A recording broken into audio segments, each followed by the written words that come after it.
12월 14일 허브교회 일부 예배에 나오신 모든 성도님들을 예수님의 이름으로 환영하고 축복합니다.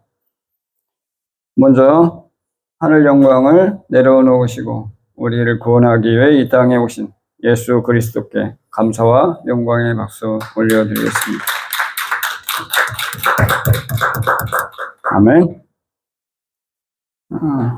오늘은 사랑을 입은 자 이스라엘이라는 제목으로 로마서 11장 13절에서 32절 본문으로 설교를 하겠습니다.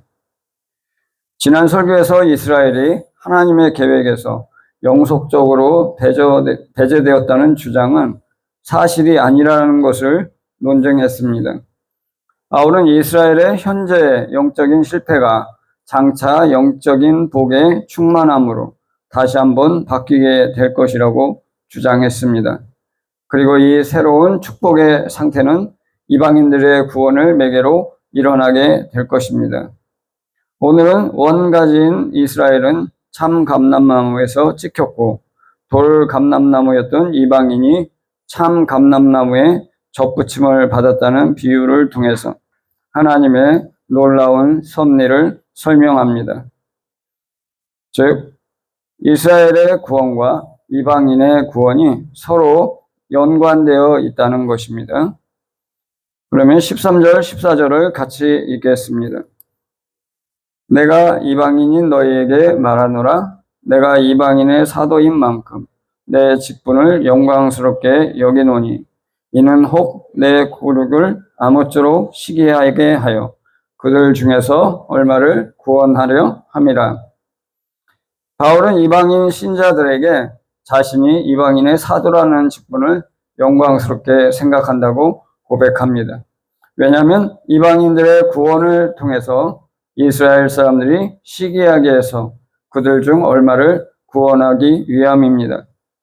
바울은 이스라엘이 궁극적으로 복을 받는 것과 관련해서 이방인들이 중요한 역할을 한다는 사실은 그의 사역이 주로 이방인들을 대상으로 함에도 불구하고 이스라엘에 간접적으로 중요한 영향을 미친다는 것을 나타내기 위해서 이렇게 지적하는 것입니다.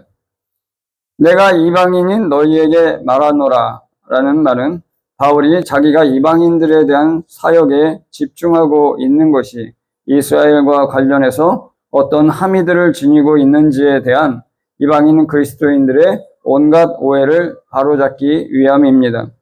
이방 그리스도인들이 바울이 이방인의 사도라는 사실을 유대인들과 유대 그리스도인들을 멸시하는 근거의 하나로 제시했으리라는 짐작이 가능합니다. 그들은 유대인들과 유대 그리스도인들에게 너희가 알듯이 바울은 유대인이면서도 자신의 동족을 버리고 우리 이방인들에 대한 사역에 전념하고 있지 않느냐고 말했을 수 있습니다. 바울은 자신이 이방인의 사도라는 직분을 감당하는 것은 이방인뿐만 아니라 유대인을 위한 간접적인 영향도 목적이 있다고 변호하는 것입니다. 바울은 하나님이 자신의 이방인 전도를 사용해서 점점 더 많은 이방인들을 구원으로 이끄심에 따라 자신의 고륙인 유대인들이 시기가 나서 스스로 이 구원의 복을 찾게 되기를 소망하는 것입니다. 15, 16절을 같이 읽겠습니다.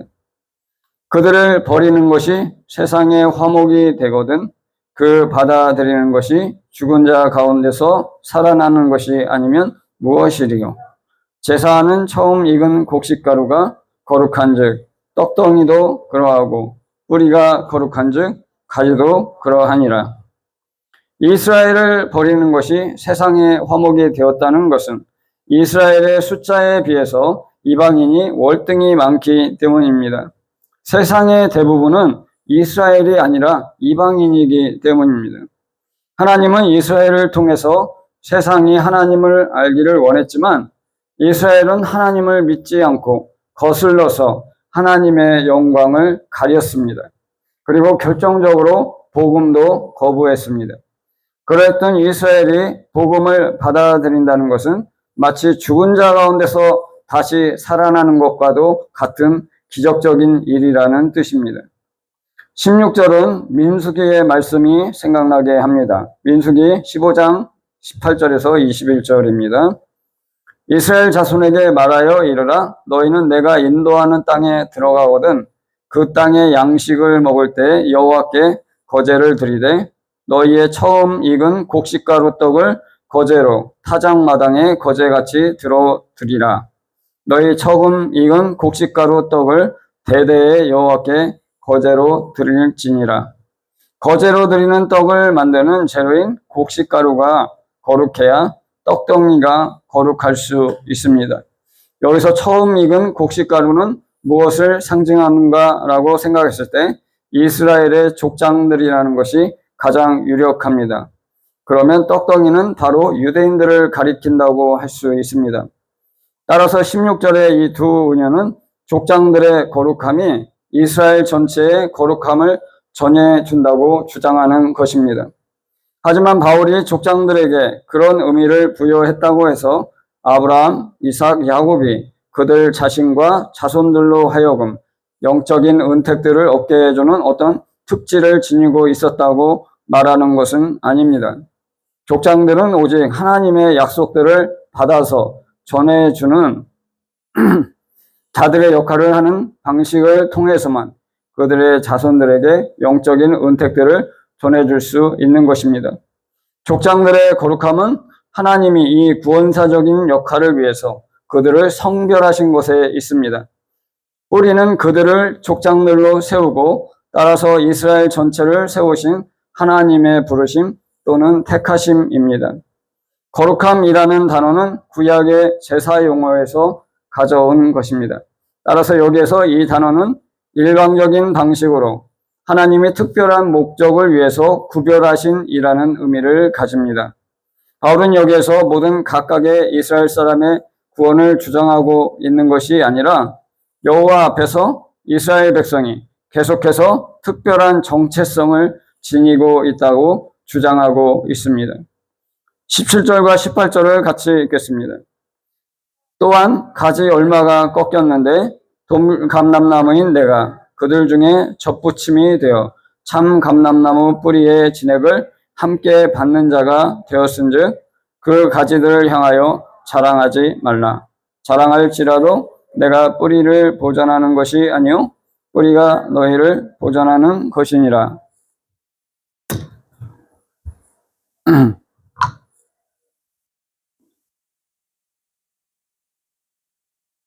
이렇게 하나님과 이스라엘의 특별한 관계가 지속되고 있다는 것은 이스라엘이 언젠가는 영적으로 새로워지게 될 것이라는 소망의 근거가 됩니다.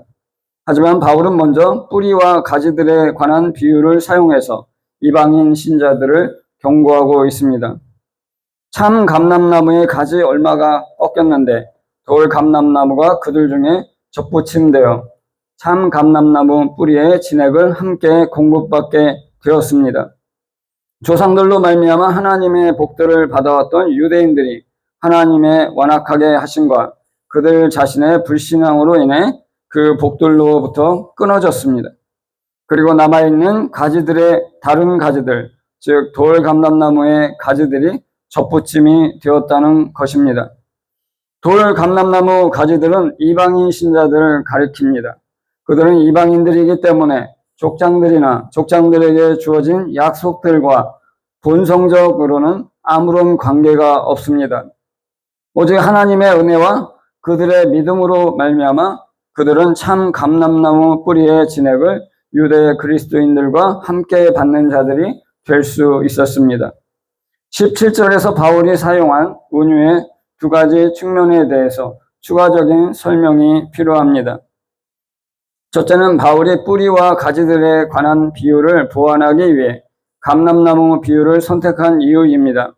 이것은 아마도 구약 성경과 유대교에서 감람나무가 이스라엘의 상징으로 사용되었고 감람나무는 지중해 지역에서 가장 널리 재배된 유실수였기 때문일 것입니다.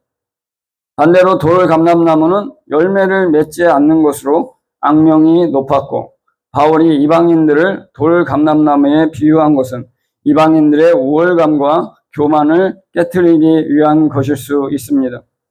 둘째는 바울이 언급하는 것, 즉 돌감람나무, 이 야생나무 또는 재배하지 않은 나무의 가지들을 재배하는 나무에 접붙이는 것은 통상적으로 행해지는 관행과 반대되는 것이라는 점입니다. 통상적인 관행은 야생나무에 재배하는 나무의 가지를 접붙이는 것입니다. 이는 재배하고자 하는 나무의 가지를 잘라서 접붙이는 것으로 열매의 수확량을 늘리기 위해서입니다. 따라서 바울이 이렇게 한 것은 자기의 신학적인 과정을 설득하기 위해서 사용했다고 이해하는 것이 좋을 것 같습니다. 18절에서 그 가지들은 바로 17절에 꺾인 가지 얼마와 남아있는 가지 모두를 가리킵니다. 바울은 원 가지를 향해 자랑하지 말라고 촉구하며 이는 뿌리가 가지를 보존하는 것이지 가지가 뿌리를 보존하는 것이 아니기 때문이라고 논증합니다. 나무는 뿌리로부터 물과 영양분을 공급받아서 성장하며 이로 인해 가지가 분화해서 또 성장하고 잎이 열리고 열매를 맺을 수 있는 것입니다. 따라서 뿌리가 가지를 향해서 자랑할 수는 있어도 접붙임을 받은 가지인 이방인 신자들이 본래 가지인 이스라엘을 향해 자랑하지 말라는 것입니다. 19절에서 21절을 함께 읽겠습니다. 그러면 내 말이 가지들이 꺾인 것은 나로 접붙임을 받게 하려 함이라 함이니 옳도다. 그들은 믿지 아니함으로 꺾이고 너는 믿음으로 섰느니라. 높은 마음을 품지 말고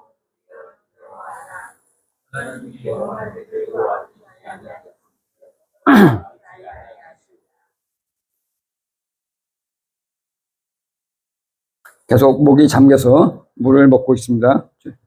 죄송합니다. 그러면 이방인 신자의 입장에서는 본 가지들이 꺾인 것은 이방인들이 접붙임을 받게 하기 위함이라고 생각할 것인데 이는 옳은 생각입니다.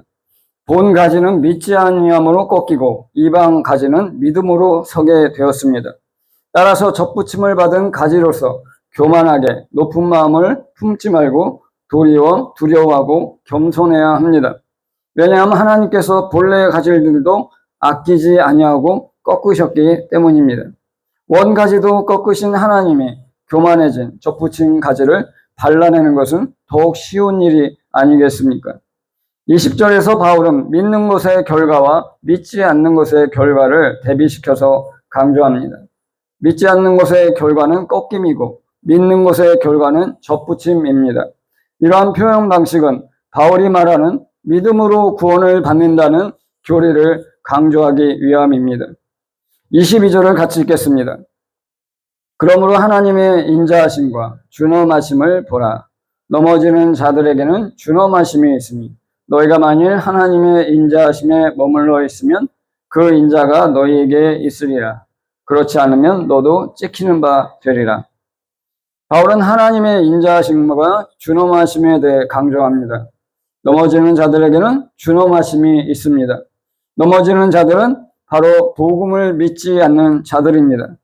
우리가 하나님의 인자하심에 계속 머물러 있으면 하나님의 인자가 우리에게 있을 것이나 그렇지 않으면 우리도 찍혀서 잘라지게 됩니다. 하나님의 인자하심에 계속 머무른다는 것은 하나님을 믿고 순종한다는 뜻입니다. 하나님의 선하심과 인자하심을 믿는 자는 기꺼이 하나님께 순종할 수 있습니다. 23절, 24절을 같이 읽겠습니다. 그들도 믿지 아니하는데 머무르지 아니하면 접붙임을 받으리니 이는 그들을 접붙이실 능력이 하나님께 있음이라. 내가 원 돌감람나무에서 찍힘을 받고 본성을 거슬러 좋은 감람나무에 접붙임을 받았으니 원가지인 이 사람들이야 얼마나 더 자기 감람나무에 접붙임을 받으랴. 따라서 이스라엘도 믿지 하는데 머무르지 않으면 접붙임을 받을 것입니다. 왜냐하면 그들을 접붙일 능력이 하나님께 있기 때문입니다. 즉 나무에서 가지를 찍어내고 나무에 다시 가지를 접붙이는 분은 하나님이기 때문에 가능하다는 뜻입니다. 이방인이 본래의 돌 감람나무에서 찍혀서 좋은 참 감람나무에 접붙임을 받은 것처럼 원가지인 이스라엘이 참 감람나무에 다시 접붙임을 받는 것은 더더욱 쉬울 것입니다. 25절을 같이 읽겠습니다. 형제들아 너희가 스스로 지혜 있다 하면서 이 신비를 너희가 모르기를 내가 원하지 아니하노니 이 신비는 이방인의 충만한 수가 들어오기까지 이스라엘의 더러는 우둔하게 된 것이라. 바울은 로마 형제들이 신비를 알기 원한다고 말합니다. 그 신비는 바로 이방인의 충만한 수가 들어오기까지 이스라엘이 더러 우둔하게 된 것입니다. 여기서 신비로 번역된 헬라어 단어는 무스테레온인데 신비, 비밀이라는 뜻이 있습니다. 유대 묵시론적 문헌들에서 신비는 통상적으로 하나님에 의해 이미 정해져 있지만 이스라엘 백성의 위로와 격려를 위해서 묵시론적 선지자에게 처음으로 계시된 종말의 사건을 가리킵니다. 또한 바울은 이 신비가 과거에는 하나님의 백성에게 숨겨져 있었지만 지금은 복음을 통해서 계시된 것이라고 말합니다. 통상적으로 신비는 그리스도의 오심과 복음 전파와 관련된 사건이나 통찰을 포함합니다.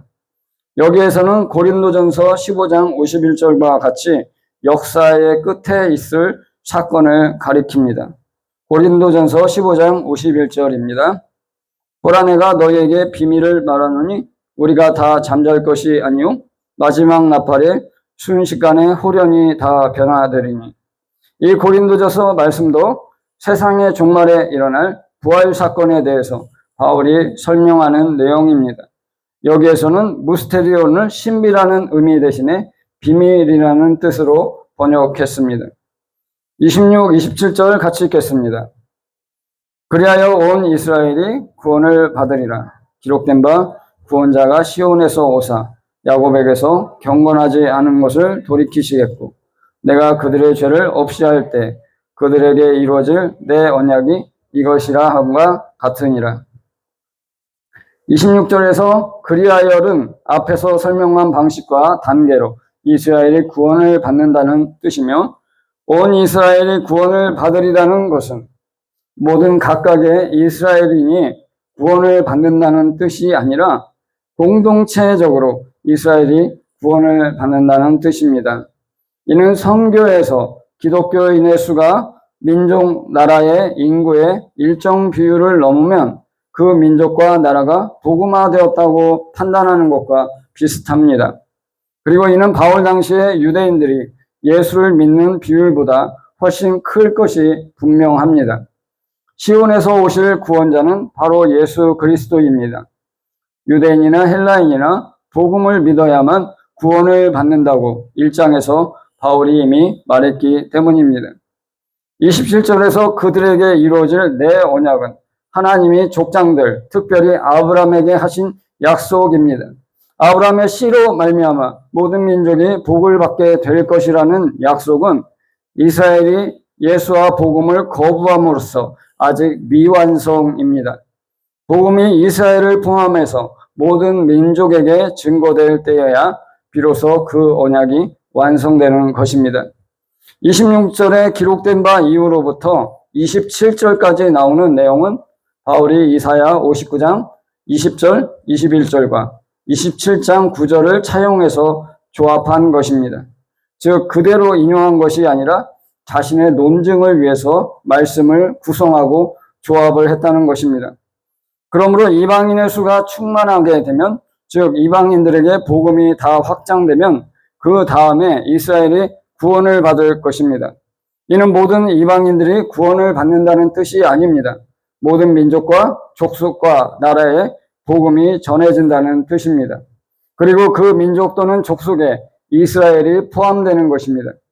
이는 하나님이 이스라엘 죄를 없이 할 때 그들에게 이루어질 하나님의 약속입니다.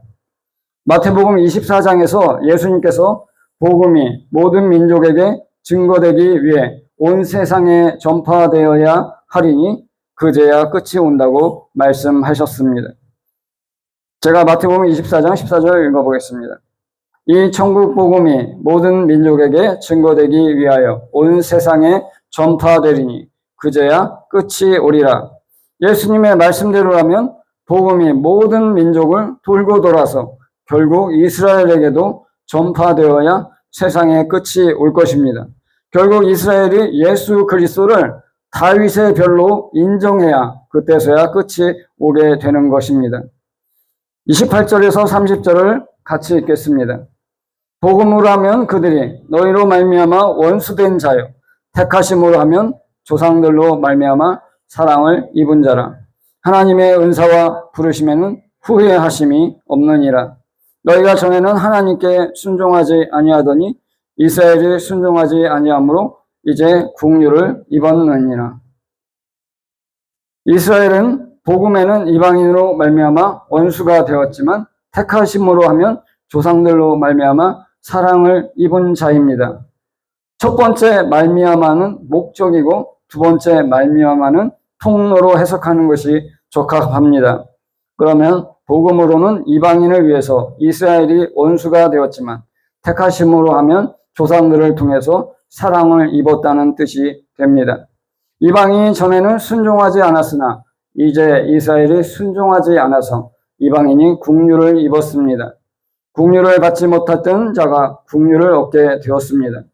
이스라엘은 지금은 복음으로 거부하여 하나님과 원수가 되어 있지만 그럼에도 불구하고 하나님이 이스라엘에게 복을 주겠다고 한 약속은 취소될 수 없습니다. 이방인이 전에는 하나님께 순종하지 않았으나 이제 이스라엘이 순종하지 않아서 국류를 입었습니다. 이렇게 하나님의 은사와 부르심에는 후회함이 없습니다. 하나님이 이스라엘을 부르심도 이방인을 부르심도 후회함이 없습니다. 하나님은 선택한 자신의 사랑을 끝까지 포기하지 아니하십니다. 31절, 32절을 같이 읽겠습니다. 이와 같이 이 사람들이 순종하지 아니하니 이는 너희에게 베푸시는 국률로 이제 그들도 국률을 얻게 하려 하심이라. 하나님이 모든 사람을 순종하지 아니하는 가운데 가두어 두심은 모든 사람에게 국률을 베풀려 하심이로다. 이 사람들 즉 이스라엘이 순종하지 아니하니 이는 이방인에게 베푸시는 국률로 이제 이스라엘도 국률을 얻게 하기 위함입니다. 이스라엘이 거부한 하나님의 복음과 국률이 이방 족속들을 돌고 돌아 다시 이스라엘로 돌아가는 것입니다. 31절은 하나님이 모든 사람을 순종하지 않는 가운데 가두어 두심은 모든 사람에게 국률을 베풀기 위함이라고 합니다. 이 말씀은 해석하기가 굉장히 어렵습니다. 이 절을 문맥과 분리해서 해석하면 잘못된 길로 가게 됩니다. 그러한 잘못된 해석의 한 가지 예는 바울이 여기에서 보편 구원론을 가르치고 있다는 견해입니다. 하나님은 모든 각각의 사람을 죄 안에 가두셨듯이 장차 모든 각각의 사람에게 국류를 베풀어 구원하실 것이라는 주장입니다. 그러한 결론은 다른 곳들에서 결국 구원받지 못하게 될 사람들이 있다는 취지로 바울이 가르친 것과 분명하게 모순이 됩니다. 따라서 바울이 여기서 말하려는 것은 단지 하나님의 국률은 모든 사람에게 열려 있다는 것입니다. 그러나 여기에서 바울이 하나님의 국률이 모든 사람에게 열려 있다고 말한 것이라고 보는 것은 그가 로마서 9장, 11장 전체에 걸쳐서 하나님이 구원사 속에서 주권적으로 역사하여 자신의 목적들을 이루어 나가고 계신다는 것을 강조하는 것과 잘 부합하지는 않습니다. 특별히 국률을 베푸는 것에서 하나님의 주권을 강조하는 말씀은 로마서 9장 15, 16절입니다. 제가 읽겠습니다. 모세에게 이르시되 내가 국률이 여길 자를 국률이 여기고 불쌍히 여길 자를 불쌍히 여기리라 하셨으니 그런즉 원하는 자로 말미암음도 아니요 다른 박질하는 자로 말미암음도 아니요 오직 국률이 여기시는 하나님으로 말미암음이니라. 우리가 이 절을 그리한 맥락 속에서 바라보면 아주 다른 결과를 얻게 됩니다. 즉 이것은 바울이 자기가 31절에서 개략적으로 설명한 과정에 대해 보충 설명을 하고 있는 것입니다. 이렇게 보면 모든 사람은 그가 31절에서 말한 믿지 않는 유대인들을 가리키는 것이 될 수 있습니다. 그러나 바울이 이 단락 전체에 걸쳐 자신의 대화 상대방으로 삼아왔던 로마 교회의 이방인들을 배제하는 것이 거의 불가능합니다. 따라서 11장에 기본적으로 깔려있는 공동체적인 관점을 고려했을 때 모든 사람은 바울이 지금까지 말해왔던 모든 집단들, 예를 들어 유대인들과 이방인들을 가리키는 것이라고 생각하는 것이 최선입니다. 바울은 모든 사람이 구원을 받게 될 것이라고 말하는 것이 아닙니다. 도리어 그는 하나님이 이방인들과 유대인들이라는 인류의 각각의 집단에 긍휼을 베푸시기 위해 먼저는 이방인들을, 지금은 유대인들을 불순종 안에 가두어 두셨다고 말하고 있는 것입니다. 바울은 이 각각의 집단에서 얼마나 많은 사람들이 궁극적으로 구원받게 될 것인지에 대해서는 말하지 않습니다. 이 본문 뒤에 바울은 하나님을 찬양하고 있습니다. 33절에서 36절까지인데요. 제가 말씀을 읽겠습니다. 깊도다 하나님의 지혜와 지식의 풍성함이요 그의 판단은 헤아리지 못할 것이며 그의 길은 찾지 못하리로다. 누가 주의 마음을 알았느냐? 누가 그의 모사가 되었느냐? 누가 주께 먼저 드려서 갚으심을 받겠느냐? 이는 만물이 주에게서 나오고 주로 말미암고 주에게로 돌아감이라. 그에게 영광이 세세에 있을지어다. 아멘. 33절에서 35절까지는 바울이 하나님을 찬양하는 찬송시라고 할 수 있습니다. 이는 32절에서 하나님이 이방인들과 유대인들이라는 인류의 각각의 집단에 긍휼을 베풀기 위해 먼저는 이방인들을, 지금은 유대인들을 불순종 안에 가두어 두셨다는 것을 깨닫고 나서 하나님의 지혜와 지식이 얼마나 깊은지 고백하며 하나님을 찬양하는 내용입니다. 또한 앞에서 바울이 설명한 전에 긍휼을 얻지 못했던 이방인이 이스라엘이 믿지 아니함으로 긍휼을 얻었고 이방인들이 받은 긍휼에 대해서 이스라엘이 시기하게 하여 다시 긍휼을 잊게 하려는 하나님의 놀라운 섭리를 깨닫고 하나님을 찬양하는 것입니다. 하나님께서는 이스라엘에게 은혜를 베풀기 위해 먼저 이방인들을 불순종 안에 가두어 두셨습니다. 그리고 나중에는 복음이 이방인에게로 전파되게 하기 위해 유대인들을 불순종 안에 가두어 두셨습니다. 그리고 마지막으로 유대인들이 이방인들이 구원받는 것을 보고 시기하게 하여 하나님께로 돌아오게 하실 것입니다.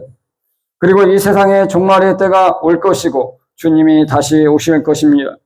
그때 구원받은 유대인과 이방인 신자들이 그리스도의 강림하심을 보고 감격하며 찬양을 드릴 것입니다.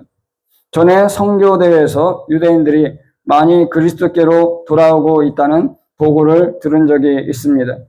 세계 곳곳에 흩어져 살아왔던 유대인들이 팔레스타인으로 귀환하고 있으며 그들 중 많은 유대인들이 그리스도를 메시아로 믿는 자들이라는 것입니다.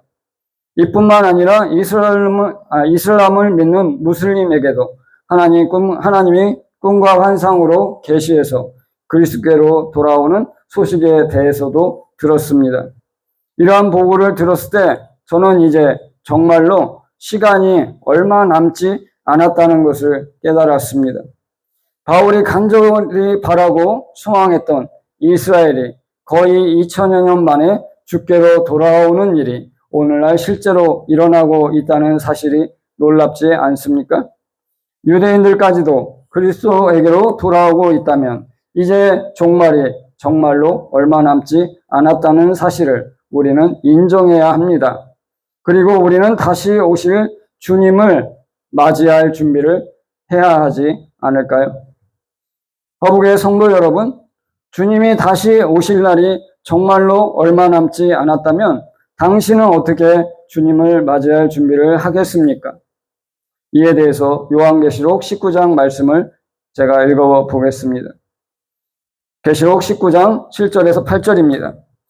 우리가 즐거워하고 크게 기뻐하며 그에게 영광을 돌리세 어린 장의 혼인 기약이 이르렀고 그의 아내가 자신을 준비하였으므로 그에게 빛나고 깨끗한 세마포 옷을 입도록 허락하셨으니 이 세마포 옷은 성도들의 옳은 행실이로다 하더라.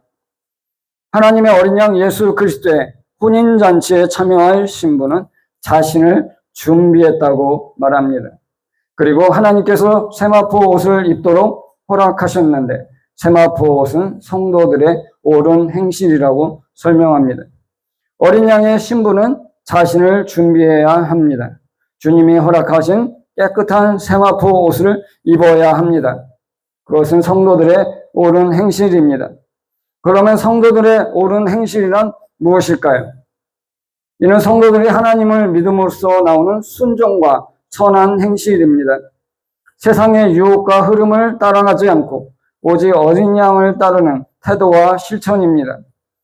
이 옷을 입지 못한 신부는 혼인잔치에 들어갈 수 없습니다. 왜냐하면 빛나고 깨끗한 세마포 옷은 신부의 예복이기 때문입니다.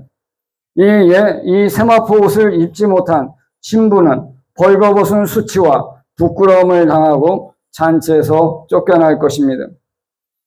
허북의 성도 여러분, 지금 당신은 주님을 맞이할 거룩한 세마포 옷을 입고 계십니까?